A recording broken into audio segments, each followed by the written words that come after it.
familiar and know this topic inside and out, but rather for folks that don't know what this means or don't understand its significance.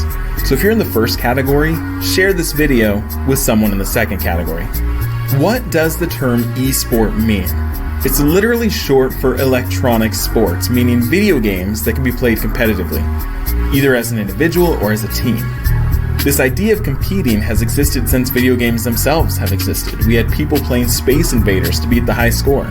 Arcades were places where heroes could be made, people breaking records and becoming local celebrities. When PC gaming became popular, this is where people began to play against strangers, people who could be in other countries even. This launched the era of international icons, teams and players that could claim to be the best in the world. We jump forward to now. This is not a history lesson.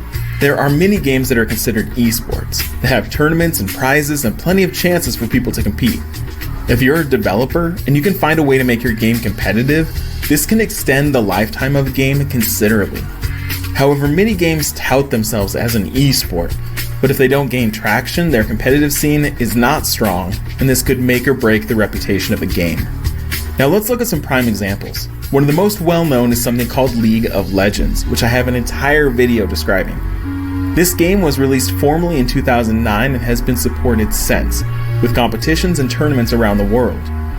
The 2016 World Championship for League of Legends attracted over 43 million viewers online, and the prize pool was over $6 million. This is their job. These people that travel and compete, they are sponsored by companies with endorsements that can support them financially between competitions. The latest estimate is that over 100 million people play League of Legends in an average month. This game was created and sustained by Riot Games. League's biggest competitor is called Dota 2, short for Defense of the Ancients. Dota's latest tournament, held at the Key Arena in Seattle, gave over $9 million to the winning team alone, plus millions more to the runners-up. This competition was streamed across the internet as well as being aired on various ESPN channels. Esports don't always look like this genre of game.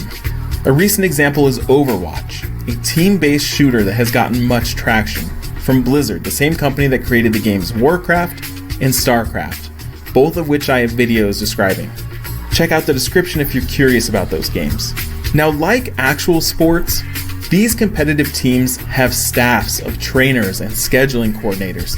They're also owned like sports teams are, some with very notable owners including professional athletes like Shaquille O'Neal, Magic Johnson, and Alex Rodriguez, who all own or co-own their own teams. Since this can be a lucrative career, many young people might want to pursue this to live the dream. They likely start playing young and might even choose universities that have prestigious esports programs or teams. It's becoming more and more common for universities to treat these competitors as other athletes are, meaning there are significant scholarships for these athletes to attend a given university, knowing that a successful team can boost that university's prestige at an international level. But also, like professional athletes, injuries can be devastating. A wrist injury might ruin your career at just 20 years old. A case of carpal tunnel could cost you millions. The injuries might be very different, but the effect is just as significant, hence why they might focus on conditioning and training for intensive gaming. So in a nutshell, this is a legitimate movement and doesn't show any signs of slowing down. It's a billion-dollar industry and one that you'll likely see more and more of as it gets more and more mainstream coverage. Do you play any games competitively? If so, let me know in the comments. Hopefully you found this interesting, and thanks for watching.